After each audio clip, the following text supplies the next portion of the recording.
7 है। मैंने previous lecture में ग्रुप 18 के बारे में बता रहा था कि ग्रुप 18 में कौन कौन सा एलिमेंट्स है, उनका इलेक्ट्रॉनिक कॉन्फ़िगरेशन क्या होता है और उनका वेरिएशन इन पीरियोडिक प्रॉपर्टीज बताया, जिसमें एटॉमिक रेडियस पहला था, दूसरा आयोनाइजेशन एंथैल्पी, तीसरा इलेक्ट्रॉन गेन एंथैल्पी।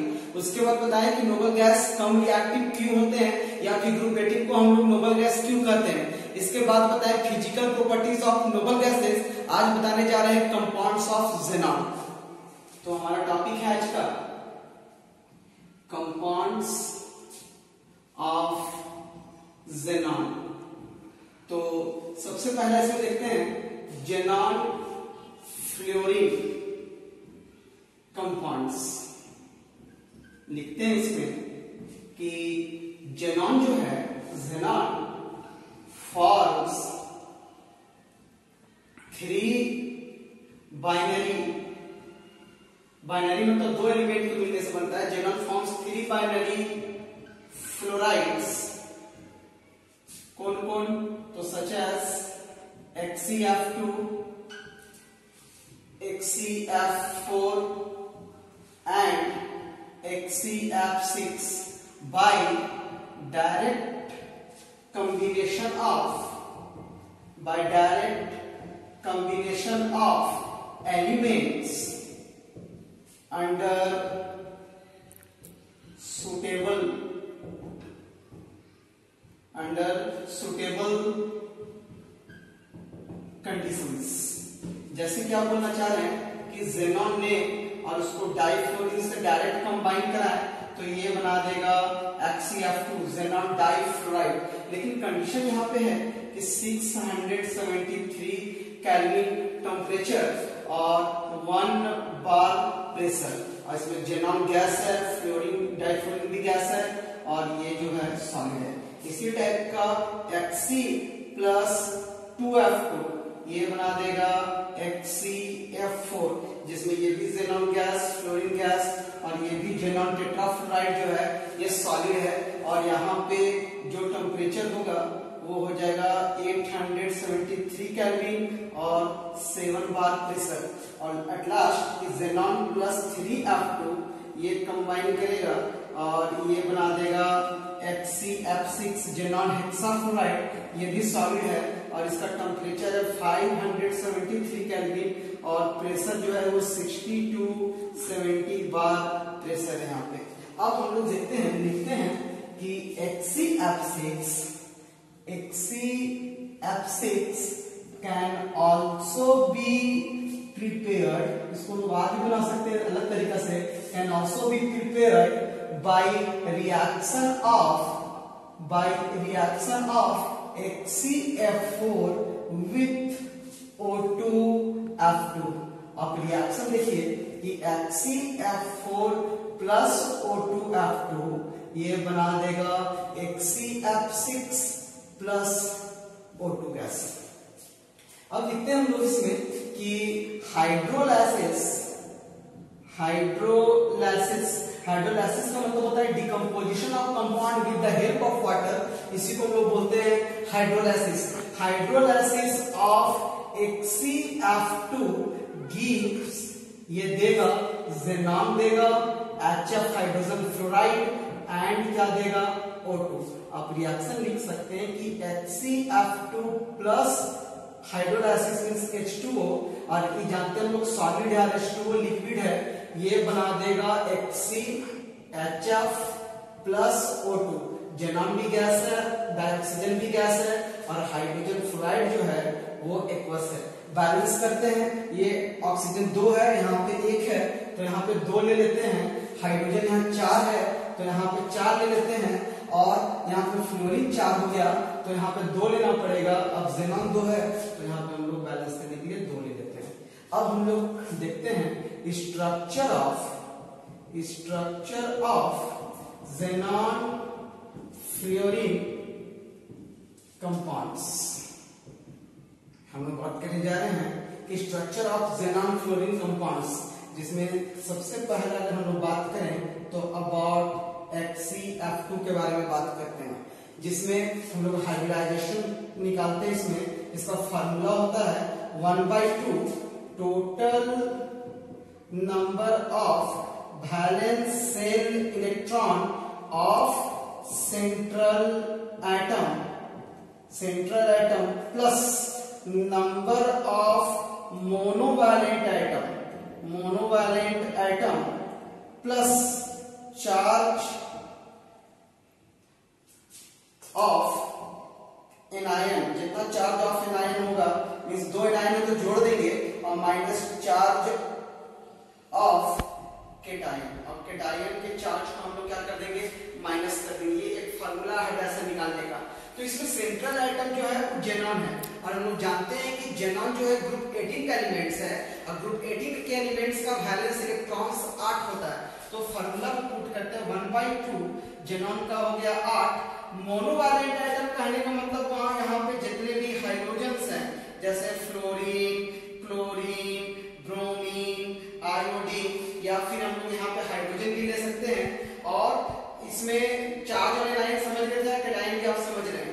तो देखिए फ्लोरीन जो है नंबर ऑफ ये मोनोवैलेंट एटम, तो फ्लोरीन कितना है यहाँ पे 2 है प्लस चार्ज ऑफ एनायन भी नहीं है, केटायन भी नहीं है, कंपाउंड जो है वो न्यूट्रल है तो सब कुछ 0 हो जाएगा।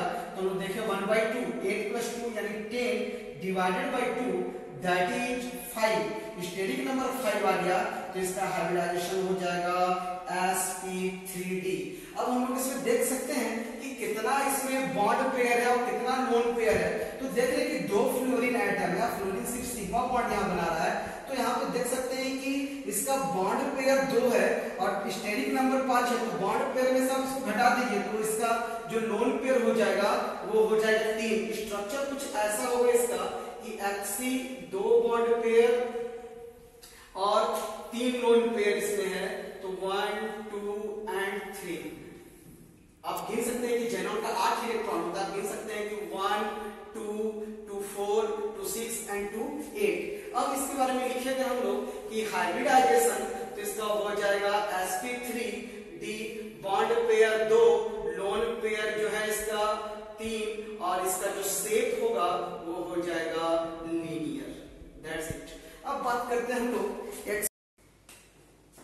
नेक्स्ट देखते हैं हम लोग दूसरा जो कंपाउंड है जेनॉन का वो है HCF4 जेनॉन टेट्राफ्लोराइड। हाइब्रिडाइजेशन निकालते हैं इसका। मैंने अभी बताया हाइब्रिडाइजेशन का फार्मूला कि 1/2 total number of valence electron of central atom कौन है, जेनॉन का वैलेंस इलेक्ट्रॉन कितना होता है 8 plus number of monovalent atom, fluorine monovalent atom है, कितना नंबर है तो 4। तो 8 4 12/2 यानी कितना हो गया 12/2 दैट इज 6 स्टेरिक नंबर आया। तो इसमें बॉन्ड पेयर देख लीजिए जेनॉन के साथ कितना फ्लोरीन जुड़ा हुआ है 4, तो लोन पेयर कितना बच जाएगा 2। तो आप इसमें लिख सकते हैं इसका स्ट्रक्चर ऐसा होगा कि जेनॉन 1 2 3 4 2 लोन पेयर है 1 2 और 4 फ्लोरीन एटम्स है। आप लिख सकते हैं इसके बारे में कि हाइब्रिडाइजेशन sp3d2 बॉन्ड पेयर्स जो है वो 4, लोन पेयर वो है 2 और इसका शेप जो होगा वो स्क्वायर प्लैनर होगा। नेक्स्ट तीसरा नंबर HCF6 जेनॉन हेक्साफ्लोराइड। तो इसमें लिखेंगे हाइब्रिडाइजेशन बराबर 1/2 जेनॉन का valence electron 8 number of fluorine atoms 6। तो इसका जो स्टेरिक नंबर आएगा वो आ जाएगा 7 में इसमें बॉन्ड पेयर जो है वो 6 है तो जो बच जाएगा वो लोन पेयर है। स्ट्रक्चर कुछ ऐसा होगा इसका जेनॉन 1 2 3 4 5 6 और ये एक लोन पेयर है। अगर ये लोन पेयर नहीं होता ना तो ये हो जाता ऑक्टाहेड्रल, लेकिन एक लोन पेयर का इसका स्ट्रक्चर हो गया डिस्टॉर्टेड ऑक्टाहेड्रल। तो इसका हाइब्रिडाइजेशन लिखिए sp3d3 बॉन्ड पेयर जो हो जाएगा वो हो जाएगा 6, लोन पेयर 1 और इसका जो शेप होगा वो हो जाएगा डिस्टॉर्टेड ऑक्टाहेड्रल। नेक्स्ट कंपाउंड के बारे में बात करेंगे। कभी हम लोग बात किए अबाउट जेनॉन फ्लोरीन कंपाउंड्स। अब बात करते हैं xenon oxygen compounds, xenon oxygen compounds. तो इसमें लिखते हैं कि hydrolysis of HCF4 and HCF6 give देगा HCO3 xenon ट्राइऑक्साइड। रिएक्शन अगर हम लोग देखें कि HCF6 प्लस H2O, तो ये बनाएगा HCO3 प्लस HF। अगर इसको बैलेंस करना पड़े तो फ्लोरीन 6 है, तो आप फ्लोरीन 6 लीजिए, हाइड्रोजन 6 हो गया, तो यहाँ पे 3 लीजिए, ऑक्सीजन 3 है, तो यहाँ पे 3 है, बैलेंस है। अगर यही हाइड्रोलाइसिस करें HCF4 प्लस H2O, तब ये जाके बनाएगा HCO3, ये बनाएगा HF, ये बनाएगा O2 और ये बनाएगा HC। बैलेंस करने के लिए यहाँ पे 6 ले लेते हैं और 6 यहाँ लिए तो 2 यहाँ लेंगे, जो बच जाएगा यहाँ पे 4 ले लेंगे। फ्लोरीन हो गया 24, तो यहाँ पर 24 ले लेंगे। हाइड्रोजन भी हो गया 24, यहाँ पे 2 है, तो यहाँ 12 ले लेंगे। ऑक्सीजन यहाँ पे 12 हो गया, तो 2 या 6 और यहाँ पे 3 गुना 6 12 हो गया। ये अभी आपका बैलेंस्ड है, ठीक है। अब हम लोग बात करते हैं स्ट्रक्चर ऑफ HCO3। चलिए इसका देखते हैं। तो हाइब्रिडाइजेशन बराबर हो जाएगा 1/2, राइट। और total number of valence electron of central atom कौन है? xenon। तो xenon का वैलेंस इलेक्ट्रॉन्स होता है 8। ऑक्सीजन मोनोवैलेंट एटम नहीं है, डाइवैलेंट एटम है, तो वहां पे ऑक्सीजन का हम लोग इलेक्ट्रॉन को काउंट नहीं करेंगे, वहां पे +0 लिखेंगे। तो 8/2 दैट इज 4, राइट। 4 आया, तो आप देखते हैं कि 3 ऑक्सीजन है और ऑक्सीजन डबल बॉन्ड बनाता है, मींस 1 सिग्मा 1 पाई, तो यहाँ पे 3 सिग्मा 3 पाई हो गया। तो हम लोग हाइड्रोलाइसिस में सिर्फ सिग्मा काउंट करते हैं, तो यहाँ पे हम लोग देखेंगे कि इसका HCO3 का कि sp3 हो जाएगा इसका, तो लिखेंगे कि हाइब्रिडाइजेशन इक्वल टू sp3 और इसका स्ट्रक्चर कुछ ऐसा होगा, 1 2 3 और एक लोन पेयर। अगर ये लोन पेयर नहीं होता तब ये टेट्राहेड्रल हो जाता, लेकिन ये लोन पेयर के कारण इसका स्ट्रक्चर ट्राइगोनल पिरामिडल हो जाएगा। तो इसका हाइब्रिडाइजेशन sp3। अब आप देख सकते हैं कि 3 इसमें बॉन्ड पेयर है और स्टेरिक नंबर 4 है, तो बॉन्ड पेयर जब 3 आया तो जो बच जाएगा लोन पेयर है, तो लोन पेयर 1 और इसका शेप कैसा हो जाएगा बच्चा इसका? तो ये हो जाएगा ट्राइगोनल पिरामिडल। नेक्स्ट अगर हम लोग बात करें जेनॉन फ्लोरीन ऑक्सीजन कंपाउंड हो गया। अब हम लोग बात करने जा रहे हैं जेनॉन ऑक्सीजन फ्लोरीन कंपाउंड्स। लिखते हैं कि partial hydrolysis of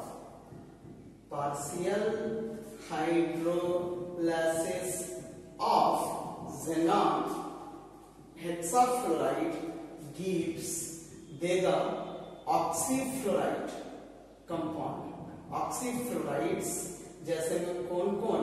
such as HCO2F2 and HCOF4, ठीक है। तो हम लोग बात करते हैं, इसका हाइड्रोलाइसिस करके दिखाते हैं कि HCF6 प्लस H2O और फिर यहां भी ले लें HCF6 प्लस H2O।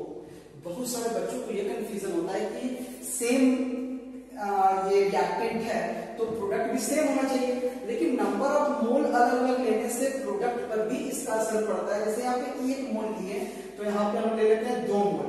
अगर आप देखना चाहें तो आप यहाँ भी फोकस कर सकते हैं कि HCF6 है और ये भी HCF6 प्लस H2O, ये भी वही चीज है और यहाँ भी वही चीज हम लोग लिए, वही रिएक्टेंट लिए हैं, लेकिन नंबर ऑफ मोल वाटर का देखिए 3 मोल लिए, यहाँ पे 1 मोल लिए, 2 मोल लिए। तो यहाँ पे ऑक्सीजन भी उतना ही बड़ा कंपाउंड बनाएगा। जैसे यहाँ पे 1 ऑक्सीजन है तो आप ये प्रिडिक्ट कर पा रहे होंगे कि ये दोनों में कौन सा कंपाउंड बनेगा। 1 है तो यहाँ पर भी ये बनाएगा HCOF4। यहाँ 2 ऑक्सीजन है तो यहाँ पे ये बनाएगा HCO2F2।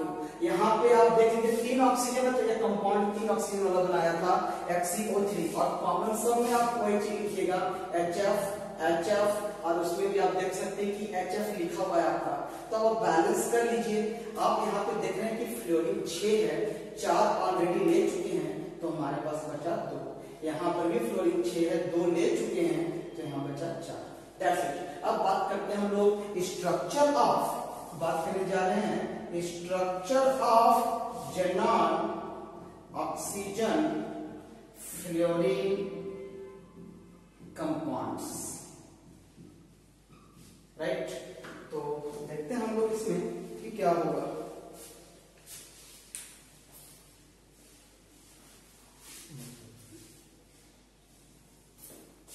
हम लोग बात कर रहे थे कि structure of xenon fluorine compounds, जिसमें पहला ले लेते हैं हम लोग फर्स्ट HCOF4।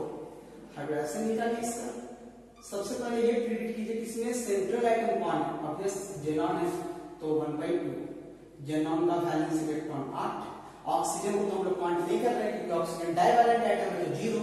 फ्लोरीन कितना है 4, तो 8 + 4 12/2 यानी 6 में आप यहाँ पे देख सकते हैं कि बॉन्ड पेयर जो है जेनॉन के साथ कितना जुड़ा हुआ है। तो 4 फ्लोरीन, चारों सिग्मा बनाया, चारों को लेंगे, और ऑक्सीजन 1 सिग्मा 1 पाई, तो पाई को छोड़ देंगे, सिर्फ सिग्मा बंद करते हैं हम लोग। तो 4 और 1 5 हो गया बॉन्ड पेयर, तो 1 जो हो जाएगा वो लोन पेयर होगा। स्ट्रक्चर कुछ ऐसा होगा कि जेनॉन 1 2 3 4 और 1 ऑक्सीजन के साथ, और ये बच गया यहाँ पे लोन पेयर। आप यहाँ पे गिन सकते हैं कि जेनॉन का 8 इलेक्ट्रॉन है, 1 2 3 4 5 6 7 8, राइट। तो अगर आप यहाँ पे देखें इसकी हाइब्रिडाइजेशन क्या होगी, तो हाइब्रिडाइजेशन हो जाएगा sp3d2 बॉन्ड पेयर। तो बॉन्ड पेयर 1 2 3 4। अब ये नहीं कि इसको 2 3 के 6 कर दे, नहीं, 1 सिग्मा है और 1 पाई है, और ये सब जो है वो सारा सिग्मा बॉन्ड है। तो आप यहाँ पे गिन सकते हैं कि जितना सिग्मा का बॉन्ड पेयर यहाँ 1 2 3 4 5, तो बॉन्ड पेयर 5 जो बच जाएगा वो लोन पेयर, और इसका जो शेप होगा ना वो हो जाएगा स्क्वायर पिरामिड। ठीक है, स्क्वायर पिरामिड हो गया इसका। अब हम लोग दूसरा बात करें अगर HCO2F2, ये आपको अपने से बना के देखना है। इसका हाइड्रोजन अगर निकालें तो सेंट्रल एटम जेनॉन का कंपाउंड में जेनॉन ही हमेशा होगा, तो इसका 1/2 दैट इज 8 प्लस ऑक्सीजन को तो काउंट नहीं कर रहे हैं यहाँ पे, फ्लोरीन यहाँ पे 2 है, तो 8 + 2, और ऑक्सीजन छोड़ देते हैं हम लोग क्योंकि ऑक्सीजन डाइवैलेंट एटम है। फार्मूला में मैंने यूज किया था कि 1/2 total number of valence electron of central atom plus number of monovalent atom plus charge on anion minus charge on cation. तो हमको एनायन और कैटायन से मतलब नहीं है क्योंकि यहाँ कंपाउंड सारा जो है वो न्यूट्रल बना रहा है। तो यहाँ पे आप देख सकते हैं 1/2 8 + 2, ऑक्सीजन नहीं काउंट किया बिकॉज ऑक्सीजन डाइवैलेंट एटम है। तो यहाँ पे 8 + 2/2, तो ये हो जाएगा 10/2 दैट इज 5। 5 का बॉन्ड पे खुद काउंट कर लो, तो यहाँ पे आप देख सकते हैं कि 2 फ्लोरीन है, तो दोनों यहाँ पे सिग्मा बनाया तो 2 हो गया। ऑक्सीजन डबल बॉन्ड बनाता है, तो 1 सिग्मा 1 पाई, तो 2 ऑक्सीजन है तो 2 सिग्मा 2 पाई, तो दोनों पाई छोड़ देंगे, इसे सिग्मा काउंट करते हैं। तो यहाँ पे 2 sigma 2 sigma 4 sigma means 4 bond pair, और जो बच जाएगा वो लोन पेयर है। स्ट्रक्चर कुछ ऐसा है, फ्लोरीन और यहाँ पे हम लोग देख सकते हैं ऑक्सीजन, और ये यहाँ पे लोन पेयर। अगर ये भी यहाँ बॉन्ड पेयर होता तो ट्राइगोनल पिरामिडल होता, ठीक है, ट्राइगोनल बाइपिरामिडल होता, लेकिन यहाँ पे लोन पेयर आ गया, इसका डिस्टॉर्टेड हो गया ये, और इस वजह से हम लोग यहाँ से मिला देंगे, राइट। अब इसके बारे में आप लिख सकते हैं कि हाइब्रिडाइजेशन sp3d बॉन्ड पेयर, तो बॉन्ड पेयर 1 2 3 4, तो 4 क्योंकि 2 1 सिग्मा 1 पाई, 1 सिग्मा 1 पाई, ये भी सिग्मा ये भी सिग्मा, तो सिग्मा बॉन्ड की 1 2 3 4, तो बॉन्ड पेयर 4 जो बच गया वो लोन पेयर 1, और इसका शेप जो होगा वो हो जाएगा C। हम लोग बात करते हैं तीसरा नंबर थर्ड। तो एक और देखें हम लोग HCOF को, आपको अपने से बताना है कि इसकी हाइब्रिडाइजेशन क्या होगी। तो हाइब्रिडाइजेशन का फार्मूला मैंने बताया अभी कि 1/2, right. Total number of valence electron of central atom is xenon and the number of valence electrons of central atom मतलब xenon इज कितना है बच्चा 8, प्लस ऑक्सीजन को काउंट नहीं कर रहे हैं, फ्लोरीन का कितना हो गया 2। अब हम लोग देखें तो 8 2 10 बटा 2 यानी यहाँ पे स्टेरिक नंबर 5 में आपको बताना है कि बॉन्ड पेयर कितना है।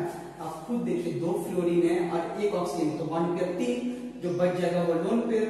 तो स्ट्रक्चर कुछ ऐसा होगा, 2 फ्लोरीन एटम्स है, 2 फ्लोरीन एटम्स और इसकी हाइब्रिडाइजेशन हो जाएगी sp3d, bond pair 3, lone pair 2 और इसका शेप जो है ना वो शेप हो जाएगा टी शेप। तो इस तरह से आज हमारा ग्रुप 18 खत्म हो गया, means complete E block elements मैंने आपको पढ़ा दिया। नेक्स्ट क्लास से मैं कुछ प्रॉब्लम पे वीडियो बनाऊंगा, जैसे आपको जो भी प्रॉब्लम होगा, जो भी डाउट होंगे आप कमेंट सेक्शन में लिख सकते हैं कि सर इसके बारे में थोड़ा सा डिस्क्राइब कर दीजिएगा नेक्स्ट वीडियो में। तो मैं खुद प्रॉब्लम लेके आऊंगा और जो भी इंपॉर्टेंट क्वेश्चंस पूछे हुए हैं जेट के एग्जाम में या पीएमटी में या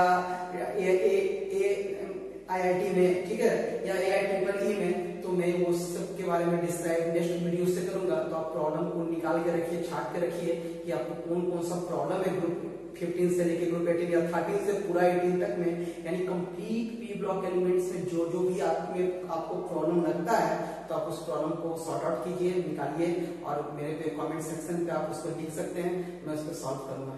थैंक यू।